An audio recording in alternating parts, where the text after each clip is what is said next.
यह कहानी किसी भी सत्य घटना पर आधारित नहीं है और ना ही हम इसके सही होने का दावा करते हैं। यह कहानी सिर्फ आपके मनोरंजन के लिए बनाई गई है। अगर आपको डरावनी कहानियों से डर लगता है तो आप इसे ना देखें। तो दोस्तों, आज की ये कहानी है एक लड़की की जो फूड ब्लॉगिंग का काम करती थी। उसके पास एक कैमरा था जिसमें वह जगह जगह पर जाकर फूड ब्लॉगिंग किया करती थी। अब एक दिन ऐसे ही वह रात के समय फूड ब्लॉगिंग के लिए निकली। घर से निकलने के बाद उसे रास्ते में कोई भी शॉप नहीं दिखी, तो लड़की अपने घर से थोड़े दूर निकल गई। एक सुनसान सी जगह पर वह पहुंची, जहां पर उसने देखा कि अगल बगल में ना तो कोई रह रहा है, ना ही वहां पर कोई आवाज़ आ रही है। पूरे तरीके से सुनसान जगह, कुछ भी नहीं था। थोड़ी ही दूर चलने के बाद उसने देखा कि एक पेस्ट्री की शॉप है, जहां पर एक बूढ़े दादा दादी पेस्ट्री बनाते हैं। तो वह लड़की वहां पर रुक गई और उसने कहा कि यहाँ पर कौन कौन सी पेस्ट्री मिलती हैं। तो दादा ने कुछ पेस्ट्रियों से टेस्ट करवाई और बताया कि यहाँ पर यह पेस्ट्री मिलती हैं।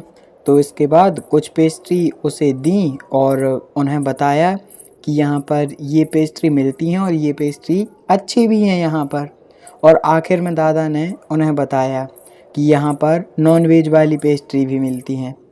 तो लड़की ने कहा, ठीक है, आप कुछ नॉन-वेज वाली पेस्ट्री तैयार कर दीजिए, जब तक मैं यह वाली टेस्ट कर लेती हूँ और इन्हीं पेस्ट्री का वीडियो भी शूट कर लेती हूँ। लड़की के साथ में उसका छोटा भाई भी था। तो छोटे भाई को दादा ने कहा कि तुम यहाँ पर खेलो। जो पेस्ट्री की शॉप थी उसके बगल में ही एक ग्राउंड था, जहाँ पर उन्होंने बच्चों के खेलने के लिए अलग अलग तरह का सामान लगा रखा था। जैसे वहाँ पर झूला भी था और भी ऐसी बच्चों के खेलने के सभी सामान रखे हुए थे। तो उस लड़की ने कहा, भाई ठीक है, तुम यहाँ पर खेलो, जब तक मैं यह वीडियो बना लेती हूँ। वह लड़का खेलने लगा।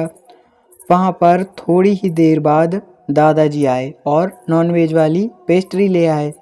तो लड़की ने वह पेस्ट्री खाई और उसका वीडियो भी शूट किया।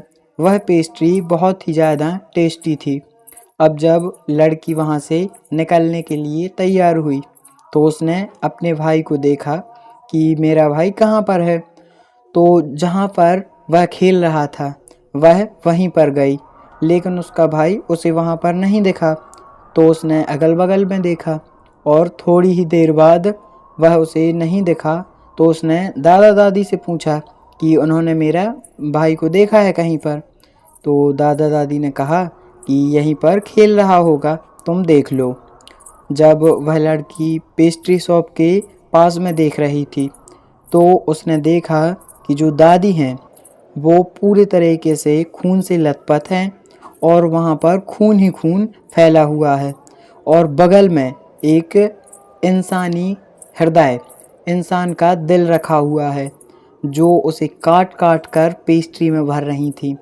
तो यह देखने के बाद लड़की को वहाँ पर कुछ ठीक नहीं लगा।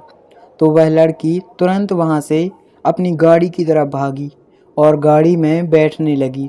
तभी दादा और दादी उसके सामने आ गए और कहने लगे, पेस्ट्री खाओगी? नॉनवेज वाली पेस्ट्री खाओगी? सुनकर तो मानो लड़की की जान ही निकल गई। जैसे तैसे करके वह लड़की गाड़ी में बैठी, तुरंत वहाँ से स्पीड में गाड़ी चलाकर अपने घर की तरफ निकल गई। अब जब यह बात सुबह उसके माता पिता को पता चली तो वह लड़की अपने माता पिता के साथ और कुछ पुलिस वालों को लेकर उस जगह पर आई। जैसे ही वह लोग उस जगह पर पहुँचे तो क्या देखते हैं कि वहाँ पर ना तो कोई पेस्ट्री की शॉप है, ना ही वहाँ पर कोई दादा दादी रहते हैं।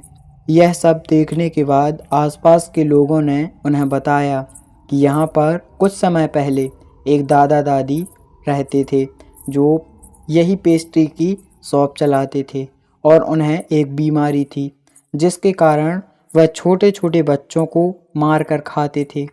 ऐसा बहुत दिनों तक उन्होंने किया।